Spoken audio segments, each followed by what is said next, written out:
कल की कथा में हम सब लोगों ने सुना, मथुरा में जेल के अंदर जो बंदी बने थे उन वसुदेव और देवकी के भगवान कृष्ण प्रकट हुए, लेकिन भगवान ने स्वयं ये प्रेरणा दी कि तुम मुझे गोकुल पहुंचा दो। वसुदेव जी बाल कृष्ण को लेकर के यमुना पार करके गोकुल पहुंचाया है और यशोदा जी के यहाँ जो कन्या हुई थी उसको ले आए, उसे जाकर के कंस को दे दिया और कंस ने कहा, रे ये कन्या हुई है। उस कन्या को पकड़ करके जैसे कंस ने पत्थर पे पछाड़ने के लिए ऊपर उठाया उछाला, वैसे वो कन्या हाथ से छूटकर आकाश मंडल में चली गई और वहां से आकाशवाणी किया, दुष्ट तुम्हारे मारने वाला तुम्हारा काल पैदा हो गया है, गोकुल पहुंच गया है। भागवत पुराण में तो बात नहीं लिखी, लेकिन अन्य ग्रंथों में संदर्भ आया है कि वही कन्या आकर के यहाँ हमारे क्षेत्र में जो खत्री पहाड़ है यहाँ आकर आई थी बैठने के लिए। ये पर्वत ने मना कर दिया कि हे महाशक्ति, आपका भार में सहन नहीं कर पाऊंगा, तो इस पहाड़ को कुष्ठ लक्षण के होने का श्राप देकर के विंध्याचल चली गई थी। लेकिन अब आगे शास्त्रों की बात नहीं है, हमारे आपके क्षेत्र की घटना है। शायद कुछ लोगों को स्मरण होगा, सन 73 की बात है। सन 73 में एक सेना का जवान अपनी पत्नी को लेकर के विंध्याचल गया था मिर्जापुर। नहीं मालूम? सन 1973 की घटना है। एक मिलिट्री का सेना का जवान अपनी पत्नी को लेकर के विंध्याचल गया था और वो पत्नी को स्वयं दोनों रात्रि रुके, वहां रुक गए। जब सोता हुआ छोड़ करके कुछ आवश्यक चीज लेने के लिए इसे 10 कदम पर चला गया तो किसी ने मंदिर में सोती हुई उसकी पत्नी के सारे गहने उतार लिए और चुरा लिया। जब वो जवान लौट करके आया, बोले मेरी पत्नी यहाँ सो रही थी और वो तो सो रही गहने लाया, जगाया उसको। बोले मुझे पता नहीं कौन उतार ले गया। तब उस मिलिट्री के जवान ने सबको कहा, किसने निकाला है गहना, किसने चुराया, जल्दी पता करो। जब पंडा ने मना कर दिया कि हम जिम्मेदार नहीं हैं, तो उस मिलिट्री के जवान ने अपने गन से लेकर के कई फायर किए वहां देवी जी के सामने और तब से वहां से चलाया। वहां से देवी जी कुपित तो हो गई और फिर से आकर के यहाँ गिरवा में एक 9 साल की बिटिया के सिर में आया आवेश, गिरवा की बिटिया के। उसने जाकर के वो स्थान बताया कि मैं यहाँ विराजमान होंगी, मैं वही हूँ जो विंध्याचल में थी, वहां से छोड़कर चली आई। तब वो नीचे मंदिर बनाया गया है। आप लोग जाते हैं विंध्यवासी में, खत्री पहाड़ जो नीचे मंदिर बना है, उसमें बहुत बड़ा इसका सब वो हुआ था प्रचार प्रसार प्रभाव। यहाँ तक कि बांदा में उस समय जो पुलिस अधीक्षक एसपी साहब थे, उन्होंने इसको ढोंग कह करके रोकने के लिए पुलिस फोर्स लगाई। तब उस छोटी सी लड़की ने कहा, अरे मुझे क्या रोकने आए हो, तुम जाके अपने घर के परिवार सदस्य को संभालो। और उसका एक लड़का उसी समय किसी दुर्घटना एक्सीडेंट में मर गया। तब वो नीचे स्थापना हुई, नीचे जो मंदिर बना है, सन 1973 की घटना है। ये वही देवी है जो कंस के हाथ से छूट करके आकाश में चली। आइए वो तो कथा बता दिया, वो सबको मालूम है, क्षेत्र की बात है। लेकिन अपने क्षेत्र से कितनी पौराणिक घटनाएं मिलती हैं, संबंधित हैं, ये देखने की बात है। अच्छा, तो अब भगवान कृष्ण, बाल कृष्ण गोकुल पहुंच गए यशोदा जी के पास, और देवकी वसुदेव तो बस खाली हैं। इनके सारे पुत्रों को, 6 पुत्रों को पहले मार डाला, और अब ये 8वें में कन्या जो हुई, जिसको लाके दिया, वो भी आकाश में चली गई। इसके बाद कंस ने जेल के ताले खोल दिए, इनको निकाल दिया कि चलो जो होना था सो हो ही गया। आगे अब हम उस उत्सव के बारे में बात करेंगे। नंदस्त्वात्मजम उत्पन्ने जाताहलादो महामना आहूय विप्रान वेद ज्ञान स्नाता सुचिरलंकृत। नंदस्त्वात्मजम उत्पन्ने, नंद बाबा की उम्र 84 वर्ष की हो गई थी और उनके एको पुत्र नहीं था, और पूरे गोकुल में ये हल्ला हो गया कि नंद बाबा के यहाँ लल्ला भयो है। अब वो उत्सव मनाया जाने लगा। ये भगवान की ये भी लीला है कि भगवान पुत्र रूप में वसुदेव देवकी के यहाँ आए, लेकिन उत्सव मनाया जा रहा है नंद बाबा के घर में। वसुदेव देवकी उत्सव नहीं मना पाएंगे। नंदात्मजम उत्पन्ने, नंद बाबा अपने पुत्र के जन्म के समय में जाता आह्लादो महामना, आह्लाद माने उत्सव मनाना, प्रसन्नता व्यक्त करना चाहिए। आहूय विप्रान वेद ज्ञान, वेद का ज्ञान रखने वाले बड़े शुद्ध वेद पाठी ब्राह्मणों को बुलाया। स्नाता सुचिर अलंकृत, उन ब्राह्मणों के चरण धोए, उनको अलंकार आभूषण दान दिए कि हमारे यहाँ बड़े बुढ़ापे की अवस्था में पुत्र का जन्म हुआ है, कितनी प्रसन्नता होती है। लेकिन उस उत्सव में कहीं बीच में बाधा न उत्पन्न हो जाए। वहां का राजा था कंस, और पूरे क्षेत्र के जो जितने भी लोग थे वो कंस को कर देते थे। कर माने टैक्स, जिसको हमारे पुराने लोग पूर्वज लगान कहते थे, बाकी कहते थे। तो वही पूरे क्षेत्र के लोग उनको कर देते थे कंस को, और वो साल भर का कर अभी तक दिया नहीं था। नंद बाबा ने कहा, सोचा कि बीच में उत्सव मनाने के बीच में ऐसा ना हो कि कहीं कंस के सिपाही आ जाएं कि मूर्ख कहीं के ढोल नगाड़ा बजवा रहे, टैक्स नहीं दिया, चलो। राजा ने कहा कि बंदी बना के पकड़ के ले आओ। तो ये बीच में कहीं अड़चन ना हो जाए, इसलिए उत्सव मनाने से पहले मन वहां कंस को कर देंगे। अच्छा, तो नंद बाबा चले गए। इधर छठी का दिन आ गया, तो वही नंद बाबा चले गए मथुरा कंस को कर देने के लिए। छठी का दिन था। पूरे घर की, गांव की, पड़ोस की सब महिलाएं बड़े उत्सव से सज धज कर आ गई। गोपेश्या कर्ण मुदिता यशोदाया सुतोद्भवम आत्मानं भूषयान चक्रुर्वस्त्रा कल्पांजनादिवी।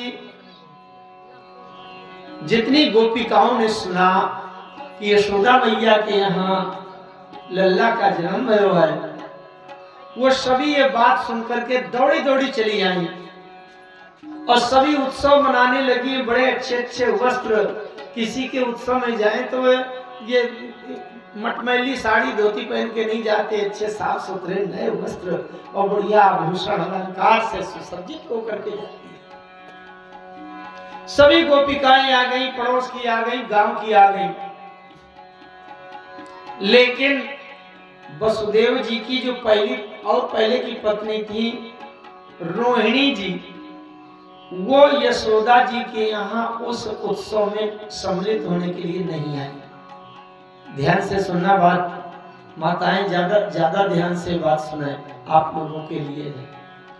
रोहिणी जी यशोदा मैया के यहाँ के पुत्र जन्म के उत्सव में नहीं आई।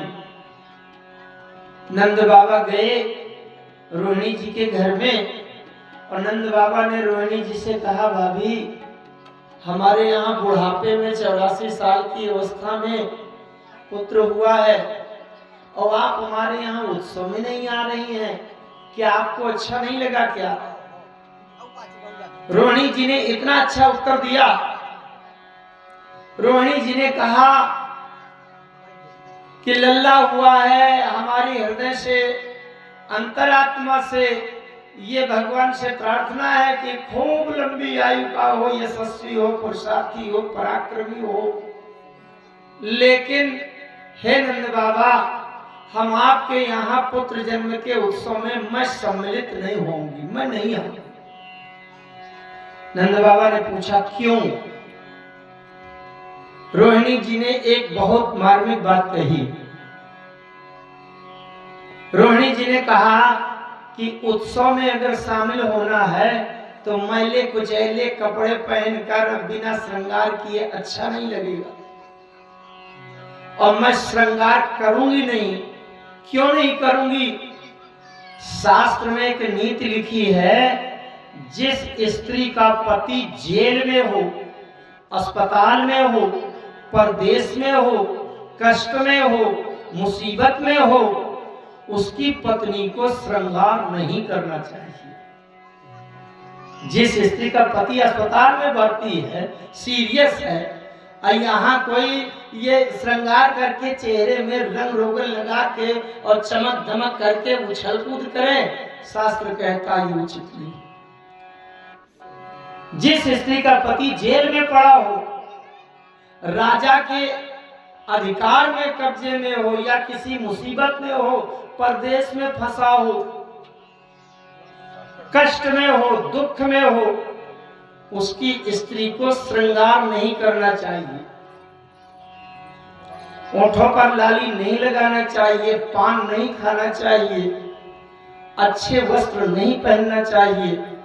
इसलिए रोहिणी जी ने कहा, नंद बाबा मैं आपके इस उत्सव में सम्मिलित होने के लिए अगर बिना श्रृंगार के जाऊं तो वो भी अशुभ है, और श्रृंगार करने के लिए शास्त्र की नीति मुझे अनुमति नहीं देती। इसलिए मैं यहीं से हृदय से खूब शुभकामना और उस पुत्र के लिए सब प्रकार से दीर्घायु होने की प्रार्थना करती हूँ, लेकिन मैं उत्सव में सम्मिलित नहीं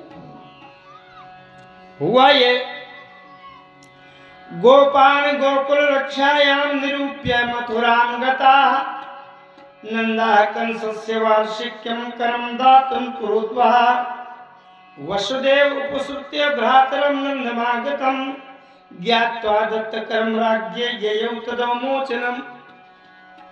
कितनी अच्छी बात।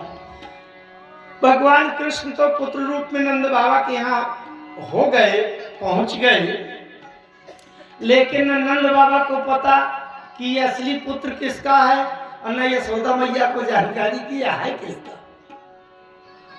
वो तो अपने ही माने हैं, लेकिन क्या उनके हैं क्या? वो तो जेल में वसुदेव देवकी के यहाँ प्रकट हुए थे, लेकिन नंद बाबा यशोदा मैया इन दोनों को पता नहीं है ये बात, अपना माने हैं।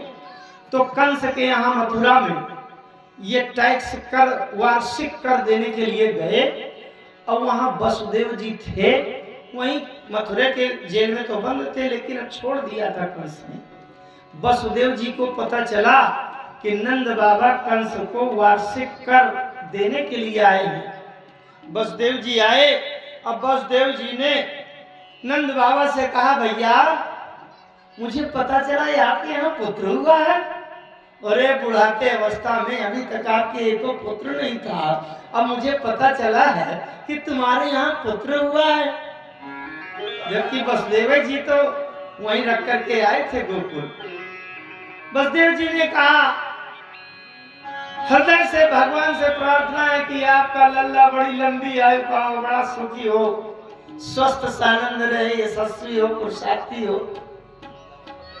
ये हमारे हृदय से प्रार्थना है, बसदेव जी ने कहा। तो नंद बाबा ने दुखी होकर के कहा, हाँ हाँ बसदेव, मुझे पता चला है कि तुम्हारे यहाँ जितने पुत्र हुए हैं कंस ने सबको मार डाला है। ये तो बड़ा अनर्थ हुआ, लेकिन क्या करेंगे। बसदेव जी ने कहा, हाँ हाँ ये तो है, लेकिन भ्रातर्मम सुता कच्चिन्मात्रा शहे भवद्ब्रजे तातम भवन्तम मन्वानो भवद्यात्मफलालिता अहोते देवकी पुत्रा कंसेन बहवो हता एकावशिष्टावरजा कन्या सापी दिवंगता। नंद बाबा ने कहा, वसुदेव जी मुझे पता चल गया है कि तुम्हारे बहुत से पुत्रों को कंस ने मार डाला। अवंत में एक बिटिया कन्या हुई थी, उसको भी उस दुष्ट ने उछाल के पछाड़ दिया तो चली गई। वसुदेव जी ने एक बात कही नंद बाबा से, नंद बाबा अब कंस की चर्चा मत करो, लेकिन एक सलाह आपको देता हूँ। क्या? करो वै वार्षिको दत्ते राज्ञे दृष्टा वयं च वः नेस्थयं भवतिथं सत्युपाताश्च गोकुले।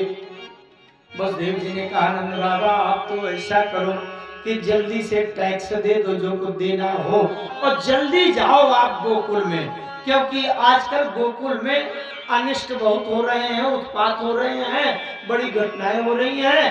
तो आप तो जल्दी जाओ, और आपके यहाँ बुढ़ापे में एक पुत्र हुआ है तो उसकी आप देख रेख रक्षा अच्छे से करना। वसुदेव जी ये रहस्य नहीं बता रहे कि पुत्र है किसका। अच्छा, अब इधर कंस को पता चल गया कि मेरा जो काल है वो गोकुल में पहुंच गया है, गोकुल में सुरक्षित है। तो कंस ने क्या किया कि कंसेन प्रहिता घोरा पूतना बाल घातिनी शिशु सचार निघ्नन्तो पुरग्राम ब्रजादिषु। कंसेन प्रहिता घोरा, कंस ने बड़ी दुष्ट हृदय वाली घोर पापिनी को, जिसका नाम था पूतना। पूतना का अर्थ क्या होता है? आप संस्कृत का अर्थ सुनेंगे तो पूत माने होता है पवित्र, अन्ना माने नहीं। जो पवित्र नहीं है, बड़ी दुष्ट है, बड़ी गंदी सोच की है, वो पूतनी। और हिंदी में अगर अर्थ करेंगे तो पूतना का अर्थ होता है पूत माने पुत्र। जिसके घर में नया पुत्र हुआ हो और वो पहुंच जाए तो पूतना, वो पुत्र बचेगा नहीं। ये पूतना का लक्षण है, पूतना का अर्थ है जिसके घर में नए नए छोटे से नवजात शिशु का जन्म हुआ हो, अब वो पहुंच जाए तो पूतना, अब वो पुत्र रहेगा नहीं, समझो खा जाती थी ये पूतना। शिशु सचार, वो छोटे छोटे बच्चों को ही खाती थी। अब बच्चों को खाने में बड़ी विशेषज्ञ थी। कंस ने कहा पूतना से, पूतना तुम चली जाओ, अब गोकुल में जितने बच्चे पैदा हुए हों, जन्म लिए हों, अभी 4-6 दिन के अंदर के सबको मार डालो, खा जाओ। वो पहुंची और उधर छठी का आयोजन हो रहा था। छठी में बड़ी तैयारी होती है, मोहल्ले के, गांव के, पड़ोस की तमाम गोपिकाएं लगी हुई थी, भीड़ भाड़ थी। जैसे कोई आवे बधाई मांगने, न्यौछावर मांगने, यशोदा जी कह दे किसी को मना मत करो। जो कोई आवे कि मुझे हार चाहिए, तुरंत हार उतार के दे दो। अब यशोदा जी सब कुछ लुटाए जा रही, किसी को गौएं, किसी को वस्त्र, किसी को सोना, किसी को चांदी। कोई एक गोपी आई, यशोदा जी ने कहा तुमको क्या चाहिए? उस गोपी ने कहा यशोदा मैया मुझे तो कन्हैया चाहिए, मुझे वो लल्ला चाहिए, लल्ला दे दो। जायो यशोदा ने लल्ला, जय हो यशोदा मैया ने, अरे जायो यशोदा ने लल्ला मोहल्ला में हल्ला सो मची गयो जायो यशोदा ने लल्ला मोहल्ला में हल्ला सो मची गयो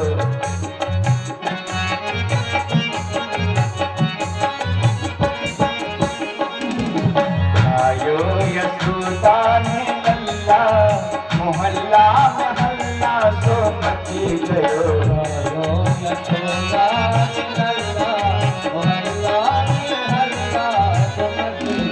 सभी लोग तालियों की सेवा करते हुए गाएंगे बोलिए नंद के लाला की जय हो।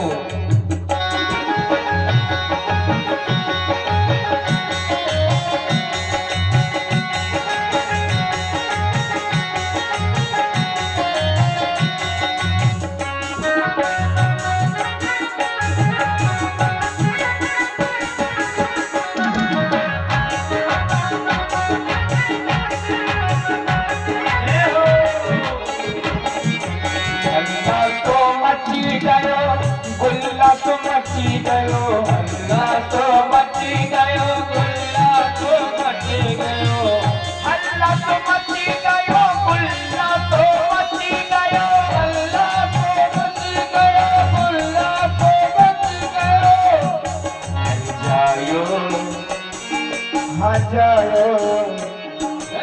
जायो यशोदा ने लल्ला मोहल्ला में हल्ला सो मची गयो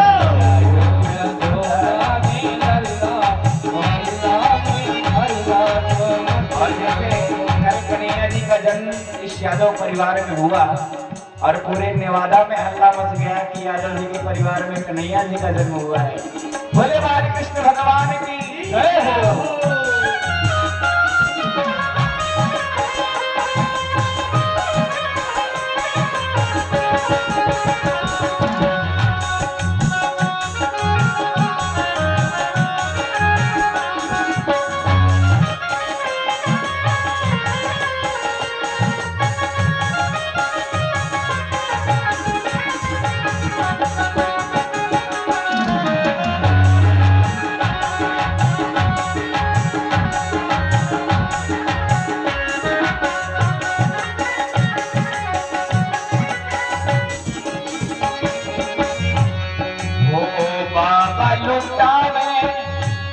धन सुनावा बाबा लुटावे अन धन सुनावा अन धन सुनवा की अन धन सुनवा अन धन सुनवा की अन धन सुनवा बाबा लुटावे बाबा लुटावे अन धन सुनवा बाबा लुटावे अन धन सुनवा अरे मैया यशोदा मैया अरे मैया लुटावे छागन छल्ला मोहल्ला में हल्ला तो मची गयो जायो यशोदा ने लल्ला मोहल्ला में हल्ला तो मची अरे बाल कृष्ण भगवान की जय हो।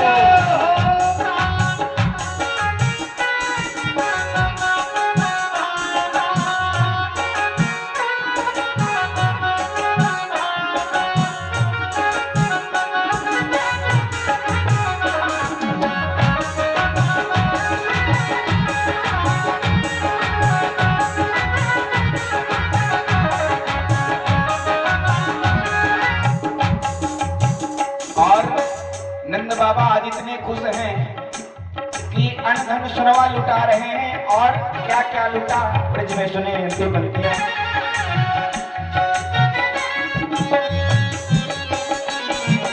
अरे लड़ुआ बटो है बर्फी बटी है लड़ुआ बटो है बर्फी बटी है लड़ुआ बटो है बर्फी बटी है लड़ुआ बटो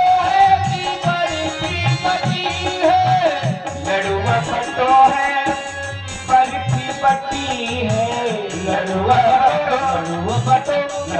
बटो है बर्फी बटी है अरे बहुत अरे खूबई बटो है रसगुल्ला खूब वही बटो है रसगुल्ला, मोहल्ला में हल्ला तो मची गयो, जायो रसगुल्ला लल्ला, मोहल्ला में हल्ला तो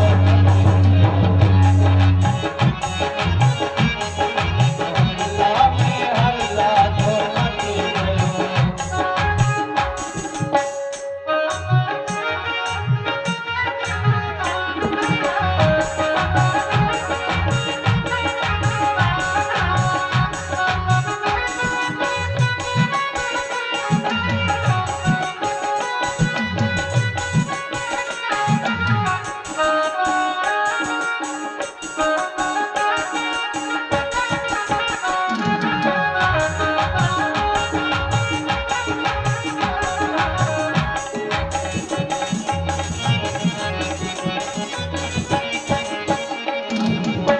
जुग जुग जीव तेरो पारो सो लाला, जुग जुग जीव तेरो पारो सो लाला, जुग जुग जीव तेरो पारो सो लाला, जुग जुग जीव तेरो पारो सो लाला।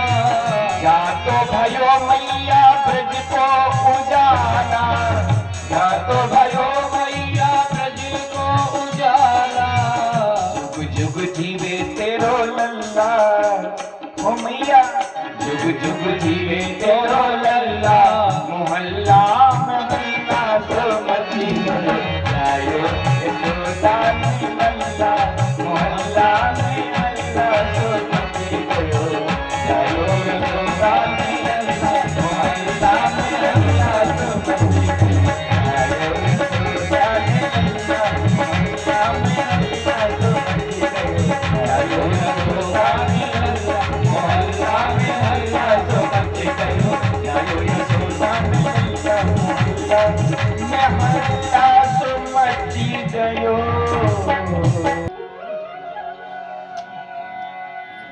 वो पूतना गई।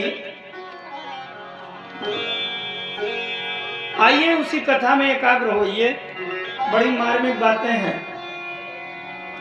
पूतना भी है राक्षसी, बक नाम के राक्षस की बहन है ये, इसलिए इसका नाम बकी है।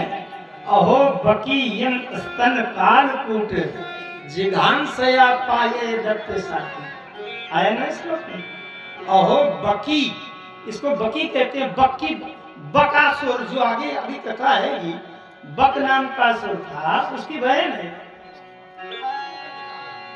और ये कल जो प्रसंग निकला था, बलि की पत्नी विंध्यावली नाम थी, और जब बामन जब बामन भगवान मांगने के लिए गए थे, 3 पैर पृथ्वी छोटे से थे, तब बलि की पत्नी विंध्यावली को लगा कि ऐसा छोटा प्यारा बच्चा मिल जाए तो उसको गोद में लेके दूध पिला दो।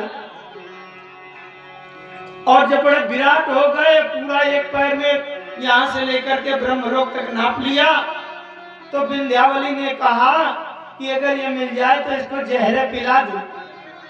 भगवान ने कहा चलो एवमस्तु। वही विंध्यावली पूतना बनती है, बकी। अब वो बकी आई सज धजकर, बड़ी सुंदर गोपी के रूप में आई। राक्षसी का भयानक वेश नहीं था, सुंदरी बनकर के आई। और इतनी भीड़ थी यशोदा मैया के घर में, महलों में, कि किसी को कुछ पता नहीं चल रहा था कि कौन आया, कौन गया, कौन किसका है, क्या है। उस पूतना ने यशोदा मैया से कहा, मैया मुझे लल्ला दे दो, लल्ला को गोद में लेके अच्छे से खिलाऊंगी उसको। यशोदा मैया ने कहा, ये ले लो लल्ला। उसने कहा, सुनो मैया, यहाँ भीड़ भाड़ में एकांत में जाकर के अच्छे से इसको प्यार करके खिलाऊंगी। बोले कोई बात नहीं, ले जाओ। अब अकेले में गई तो पूतना अपने स्तनों में कालकूट हलाहल विष लगा कर आई थी, ये विष पिला दूंगी, विष पिला दूंगी। जैसे पिलाने लगी वैसे अच्छा, छोटे बच्चों की एक आदत होती है, माताएं जब दूध पिलाती हैं बच्चों को, अनुभव कर सकती हैं, माताएं जब दूध पिलाती हैं बच्चों को तो दूसरा वाला स्तन छोटा बच्चा बड़ी जोर से हाथ से पकड़ लेता है कि कहीं ये कोई छुड़ा के न ले जाए। अभी एक पी रहा हूँ और एक इसको भी अपने हाथ में रखूं, छुड़ा के कोई ले न जाए। और माताएं जब छुड़ाती भी हैं तो बड़ी जोर से पकड़ लेती है। गाढ़म कराभ्याम, गाढ़म कहते हैं जोर से, कराभ्याम कर माने हाथ में पकड़ लिया कन्हैया ने। और अब कन्हैया को दूध पिलाने लगी तो कन्हैया ने जैसे मुंह में स्तन लिया और चूस लिया तो पहले तो पूरा जहर पी लिया, अब फिर और जोर से चूसा तो उसका सब खून पी लिया, रक्त पी लिया, और जोर से चूसा तो उसके प्राण चूसने लगे कन्हैया। अब कहती है सा मुंच मुंचालमिते प्रभासिनी निष्पेद्यमाना खिल जीव मर्मणि। कहती है सा मुंच मुंचालमिति प्रभास, मुंच कहते हैं छोड़ दो। जब कन्हैया स्तन में मुंह लगा करके चूसने लगे उसको ऐसा लगा मेरे प्राण निकल रहे हैं, पूरी आते चूस लिया। तब वो पूतना कहती है छोड़ दो सा मुंच मुंचाल मिति प्रभासनी, छोड़ दो। कन्हैया ने कहा देखो मैया, एक तो मैं किसी को पकड़ता नहीं हूं और जिसको पकड़ लेता हूं फिर उसको छोड़ता नहीं। अच्छा भगवान किसी को पकड़ते हैं क्या? जिसको पकड़ ले उसका जीवन धन्य हो गया। भगवान कहते हैं एक तो मैं किसी को पकड़ता नहीं और जिसको पकड़ लेता हूं तो संसार में भटकने के लिए फिर उसको छोड़ता नहीं। अब तो तुम मेरे साथ ही चलो। और इतनी जोर से चूस लिया अंदर कि उसके पूरे प्राण निकल गए और उछल करके ऊपर आकाश की ओर उछली और उछल करके धड़ाम से गिरी।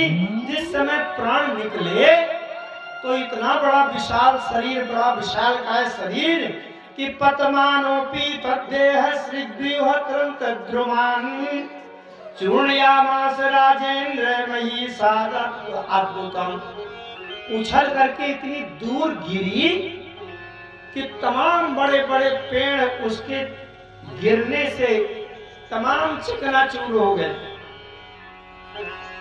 और इतने लंबे हाथ थे, 6-6 कोस की उसकी भुजाएं थी, एक हाथ 6-6 कोस की। जा करके जैसे हाथ गिरे तो बड़ी बड़ी नदियां नाले जितने थे उसके ऊपर ऐसा लगता था कि नया पुल बन गया। उसकी जांघें, उसका शरीर जहां गिरा यहां से लेकर के अवतर्रा तक रख गया पूरा बड़ा भारी हाथ मोटा सा। तो बताओ चाहे जितने नदी आ जाए बीच में सब पुल बन गया। और उसकी जो सब भुजाएं जांघें पड़ी हैं, ऐसा लग रहा था कि बहुत बड़ा कोई राजमार्ग एक्सप्रेस वे निकल गया। वो जहां गिरी उसके पेट में जो नाभि थी तो नाभि ऐसा लग रहा था कि अंधकूप गभीराक्षम पुलिनारोधीशनम। उसकी आंखें इतनी गहरी थी, लोग कह रहे थे बहुत बड़ा कुआं बनवाया गया है, ये कुआं आ गया। और नाभि थी वो तालाब की तरह लग रही थी।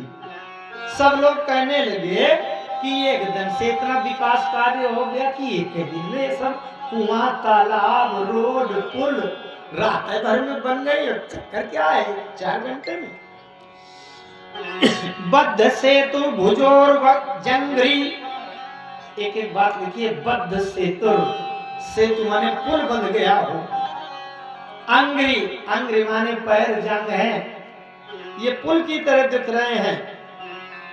अच्छा नंद बाबा उधर से कर दे करके आए मथुरा से, देखा तो तमाम 50 गोप ग्वाल लिए कुल्हाड़ा, आरा, फरसा और उसके हाथ काटने में लगे थे क्योंकि रास्ते बंद हो गए, हर जगह मार तूफान जैसा आ गया।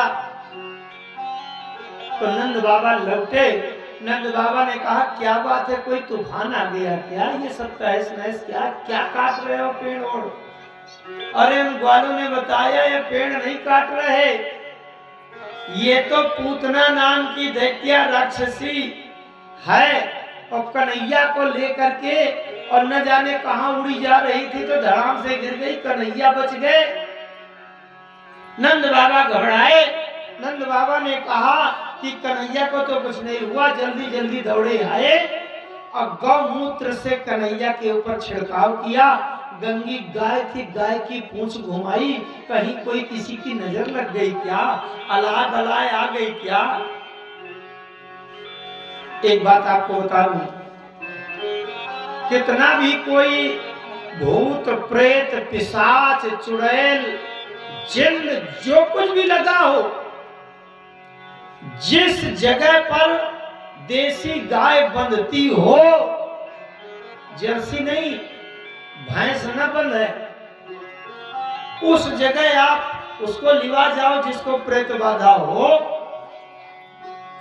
और वहां के गौमूत्र का छिड़काव कर दो, वहां बैठा के गाय के पूंछ से उसको शुद्ध कर दो, प्रेत रह नहीं सकता जहां गाय बनती हो, देसी गाय, वर्ण संकर न हो, जर्सी न हो और भैंस न बने। उस गौशाला के अंदर कितना भी जबरदस्त प्रेत हो वहां जा ही नहीं सकता। तो वहां जाकर के उन्होंने भगवान कन्हैया को उनकी नजर उतारने के लिए गाय की पूंछ से उनके सिर में फेरा लगाया, गौमूत्र का छिड़काव किया।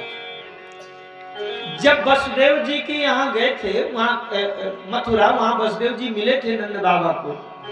वसुदेव जी ने कहा था कि नंद बाबा नामकरण में ज्यादा उत्सव हो हल्ला न करना, क्योंकि कंस बड़ा दुष्ट है, इसलिए चुपचाप गौशाला में लिवा जा करके और अपने पुत्र का लल्ला का नामकरण धीरे से करवा लेना।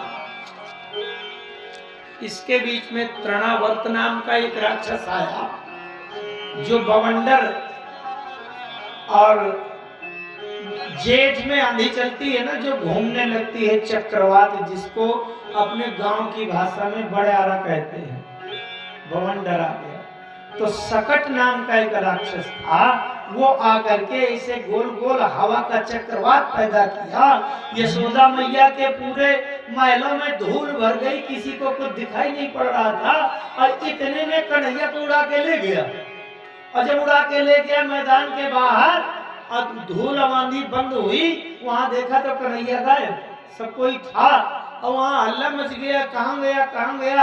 अब भगवान कृष्ण ने शक्तासुर को पकड़ करके आकाश में बड़ी ऊंचाई में उड़ा ले गया। आप लोग समझ सकते हैं, जब वो बवंडर आता है और कोई चीज उड़ जाए तो सबसे ऊपर उड़ जाती है, तो कन्हैया ऊपर उड़े, वहां से कन्हैया ने घूंसा मार करके उसको नीचे गिराया और बहुत बड़े शक्तासुर दैत्य का वध किया। इस प्रकार से तृणावर्त का वध किया।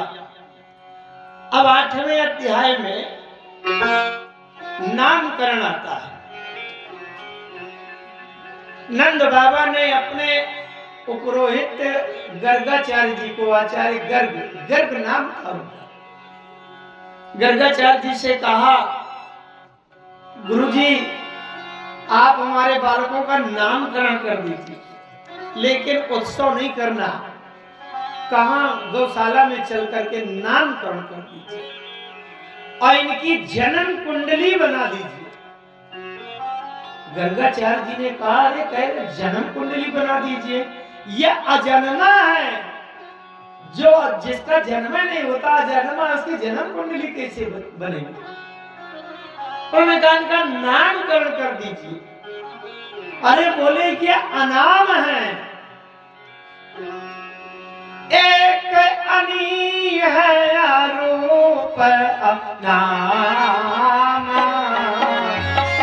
एक अनी है अनूप नाम, आज सच्चिदानंद प्रधान, आज सच्चिदानंद प्रधान, आज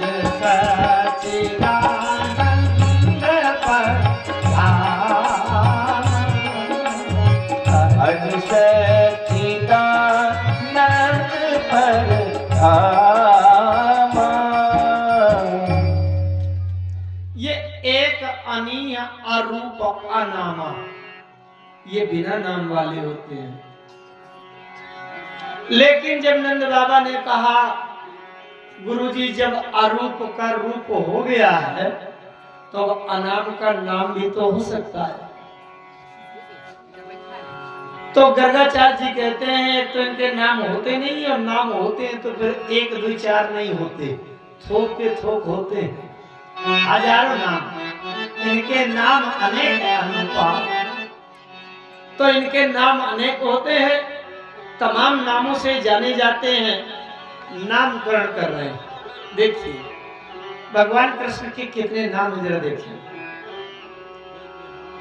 कोई कहे गोविंद, कोई गोपाला, अब मैं तो कहूँ सावरिया बांसुरिया वाला। मैं तो कहूँ सावरिया बांसुरिया वाला। कोई कहे गोविंद, कोई गोपाला, कोई कहे गोविंद, कोई गोपाला, मैं तो कहूँ सावरिया बांसुरिया वाला। मैं तो कहूँ सावरिया बांसुरिया वाला। मैं तो कहूँ सावरिया बांसुरिया वाला। गोपाला गोविंदा, गोपाला गोपाला, गोपाला गोपाला।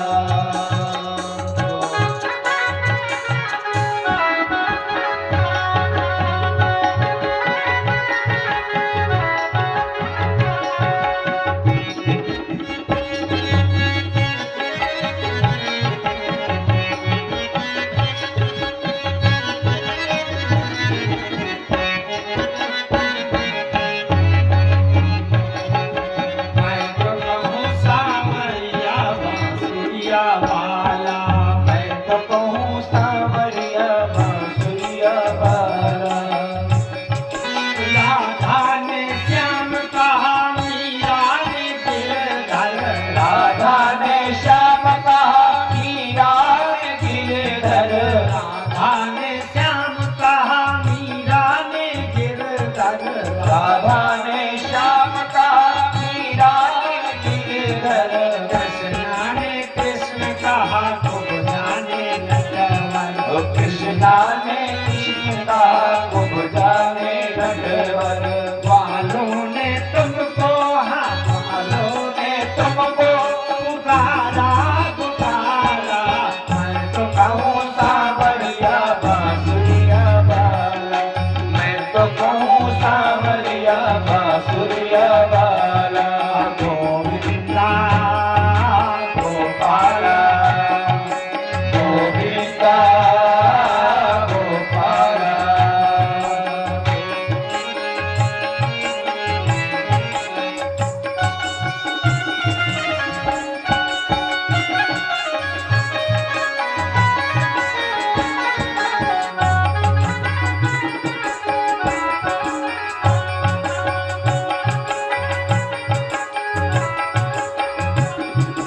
मैया तो कहती है सुन लो कन्हैया। भैया तो कहती है सुन लो कन्हैया। मैया तो कहती है सुन लो कन्हैया। भैया तो कहती है सुन लो कन्हैया। घनश्याम कहते हैं बलराम भैया। घनश्याम कहते हैं बलराम भैया। घनश्याम कहते हैं बलराम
अच्युत युधिष्ठिर के युद्धों के माधव, अच्युत युधिष्ठिर के युद्धों के माधव, भक्तों के भगवान संतों के केशव, भक्तों के भगवान संतों के केशव। वादिनिया तुमको पुकारे नंद लाला, वादिनिया तुमको पुकारे नंद लाला, मैं तो कहूँ सावरिया बांसुरिया मैं तो कहूँ सावरिया बांसुरिया बाजा। कोई कहे गोविंद कोई गोपाला, कोई कहे गोविंद कोई गोपाला, मैं तो कहूँ सावरिया बांसुरिया बाजा।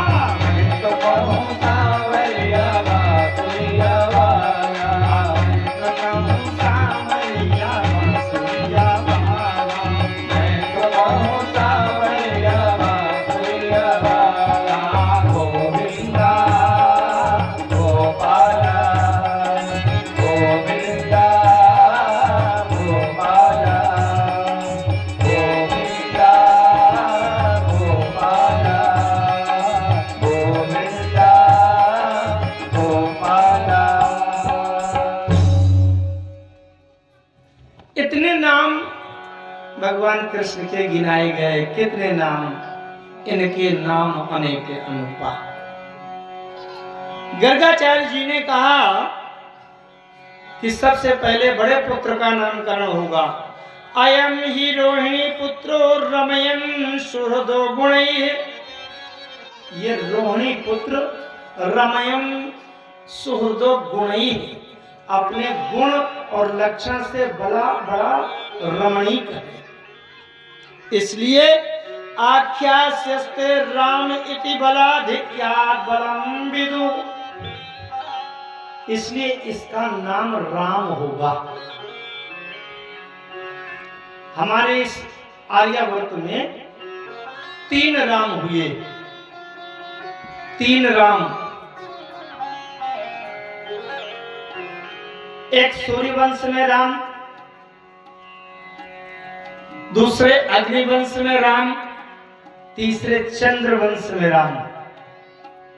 सूर्य वंश में जो राम हुए वो दशरथ पुत्र राम, अग्नि वंश में राम हुए वो उनका नाम परशुराम, परशु सहित बड़ नाम तुम्हारा। और जो चंद्र वंश में राम हुए इनमें बल अधिक था तो इनका नाम हुआ बलराम। 3 राम। और इस आर्यावर्त में 3 भरत हुए।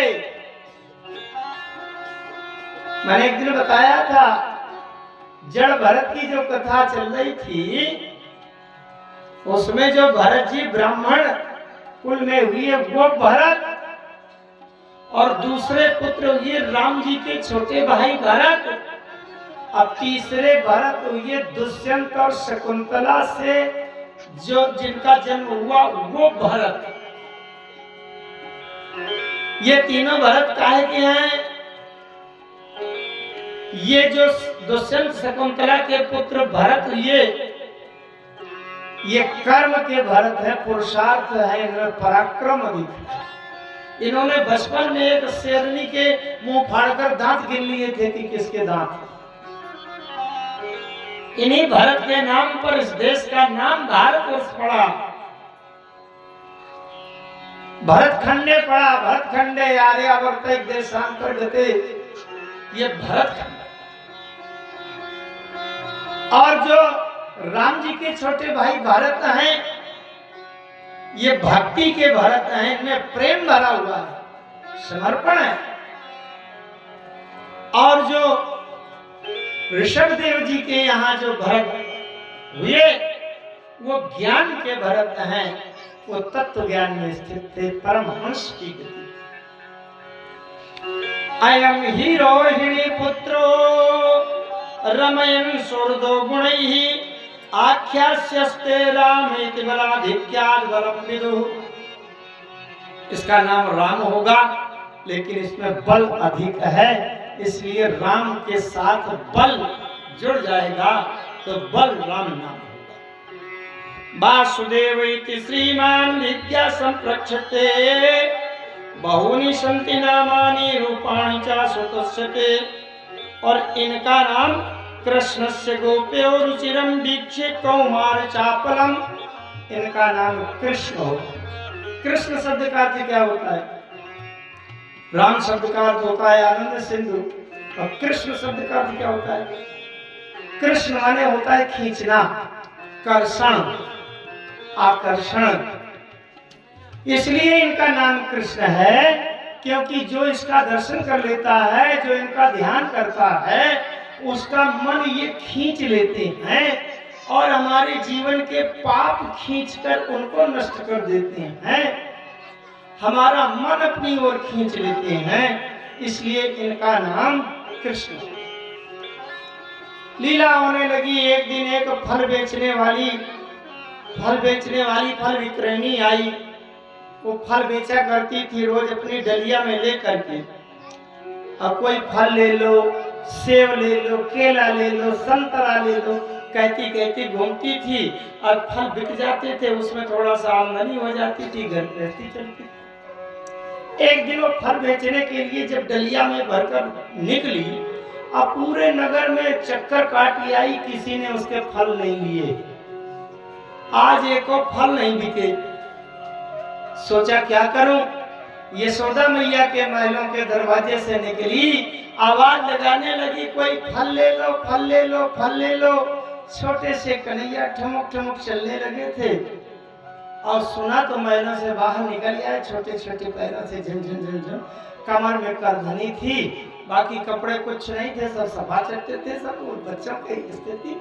कमर में करधनी, पाँव में पैजनी पहने थे और ठुमक ठुमक करके झनझन करते, और बस छोटे छोटे पैरों से ठुमक कर आ गए और कहा मुझको फल दोगी? आहा, फल बेचने वाली ने कहा मेरा तो भाग्य खुल गया, संसार को सुफल करने वाला आज मुझसे फल ले रहा है। बोले हाँ लल्ला, फल दूंगी। ऐसा है मैं व्यापार करती हूँ, फ्री में फल नहीं मिलेंगे।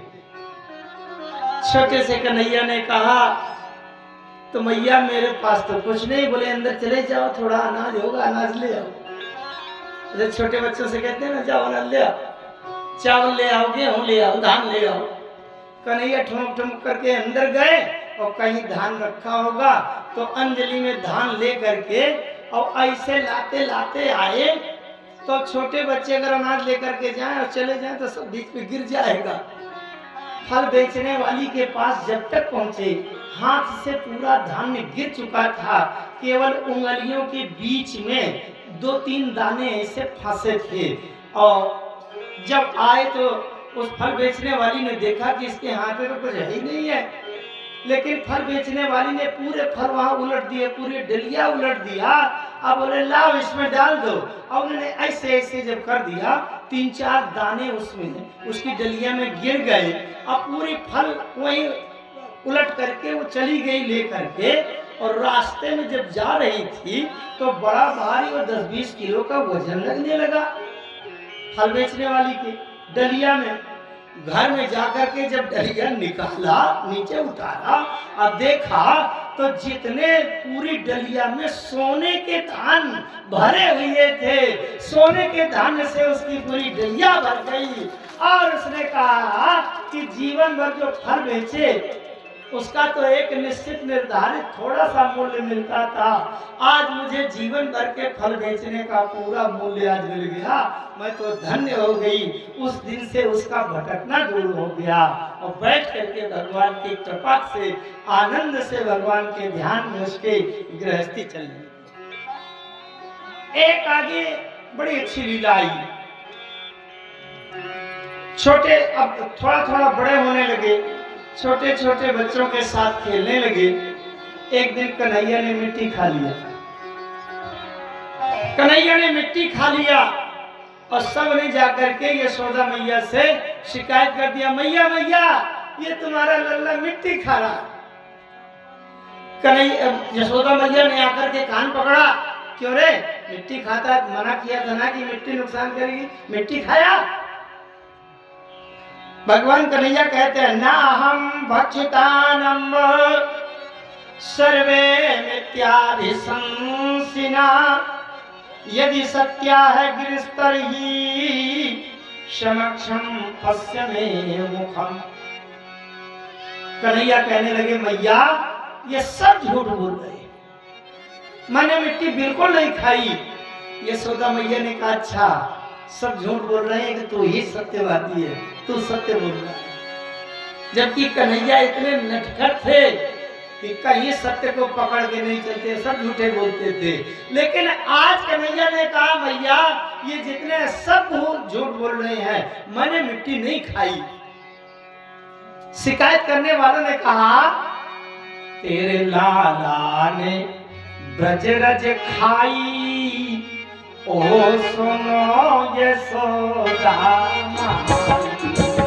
तेरे लाला ने ब्रज रज खाई, ओ सुनो यशोदा माई। तेरे लाला ने ब्रज रज खाई, ओ सुनो यशोदा माई। ओ तेरे लाला ने ब्रज रज खाई, ओ सुनो यशोदा माई।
जब अन्य ग्वालों ने गोपों ने शिकायत किया तो कन्हैया क्या कहते हैं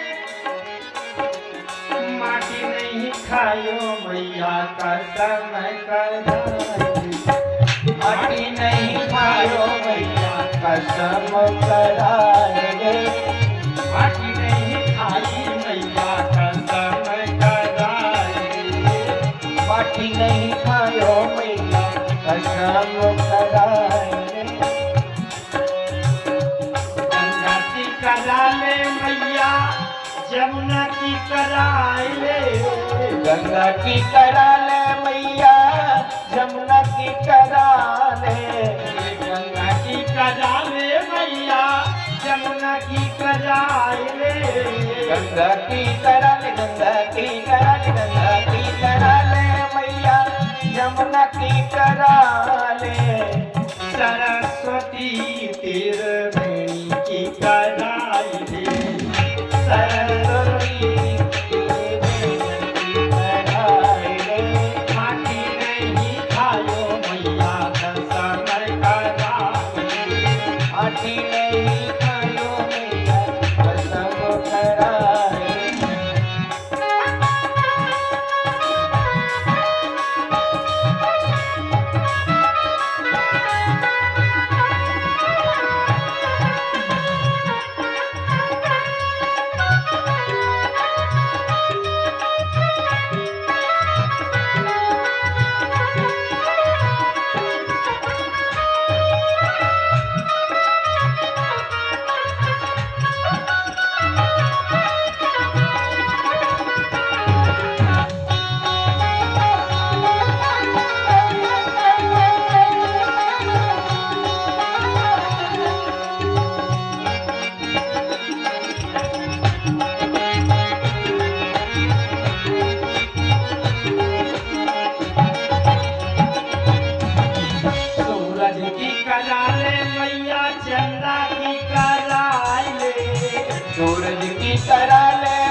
आकाश के सारे तारों की कराइए, आकाश के सारे तारों की कराइए, माटी नहीं खायो मैया कसम कराइए, माटी नहीं खायो मैया कसम कराए, माटी नहीं खायो मैया कसम कराइए।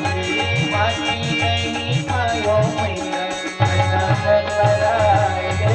जब कृष्ण भगवान ने कहा कसम करा लो मैया मैंने माटी नहीं खाई, तो यशोदा मैया ने कहा सुनो, ये इधर उधर की कसमें न गिनाओ, अगर तुमको कसम खाना है तो अपने भक्तों की कसम खाओ। कन्हैया ने क्या कहा? सतयुग भक्तों के युग बता रही है, सतयुग की करा ले मैया, त्रेता की कराई ले, सतयुग की करा ले मैया, त्रेता की कराए ले, सतयुग की करा ले मैया, त्रेता की कराई ले, सतयुग की करा ले मैया, त्रेता की कराए ले, द्वापर के सारे भक्तों की कराई ले। ओ द्वापर के सारे भक्तों की कराए ले, माटी नहीं खायो मैया कसम कराई, माटी नहीं खायो मैया कसम कराए ले, माटी नहीं खायो मैया कसम कराई, माटी नहीं खायो मैया कसम कराए ले। जब कृष्ण भगवान ने कह दिया कि चाहे सतयुग के भक्तों की करवा लो, त्रेता के भक्तों की कसम करवा लो, द्वापर के भक्तों की कसम करवा लो, मैंने माटी नहीं खाई, तो यशोदा मैया ने कहा कि कलयुग के भक्तों की कसम करके कहो कि माटी नहीं खाई। अब कृष्ण भगवान ने कहा मैंने माटी खाई है, लेकिन कलयुग के भक्तों की कसम नहीं करूंगा। कलयुग के भक्तों की कसम क्यों नहीं करूंगा? क्योंकि अन्य युगों में तो तमाम भक्त भरे पड़े हैं, कसम कर लेंगे, कुछ भक्त चले जाएंगे तो कोई हाल नहीं है। कलयुग में गिने चुने तो भक्त हैं, अब उनकी भी कसम खा लूं तो फिर मेरे पास पूंजी क्या बचेगी? इसलिए कलयुग के भक्त भगवान कृष्ण को सबसे ज्यादा प्यारे हैं। अंत में कन्हैया ने कहा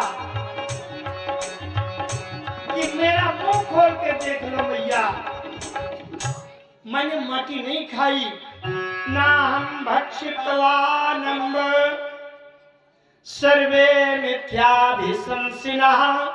सब लोग बोलते हैं मैंने मिट्टी नहीं खाई, अगर आपको विश्वास ना हो तो ये देख लो, अब मैं मुंह खोले देता हूं, इसलिए ये देखो। जैसे भगवान कृष्ण ने मुंह खोला तो मुंह के अंदर क्या दिखाई पड़े?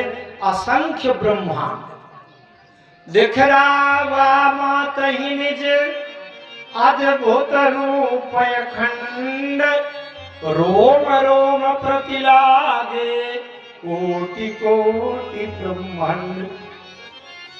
भगवान कन्हैया के मुंह के भीतर एक पृथ्वी नहीं, ये तो पूरी पृथ्वी, तमाम लोक और कई ब्रह्मांड जितने धरती होती हैं सब मुंह के भीतर भरे थे।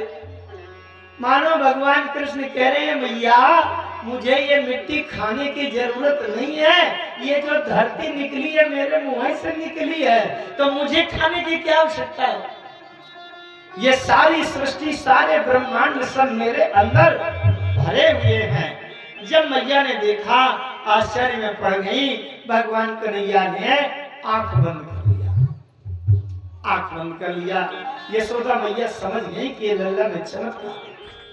आगे एक कथा आती है, एकदा गृहदासी सु यशोदा नंद गेनी कर्मांतरनेवता स्वधर्ममथ स्वयं दधी।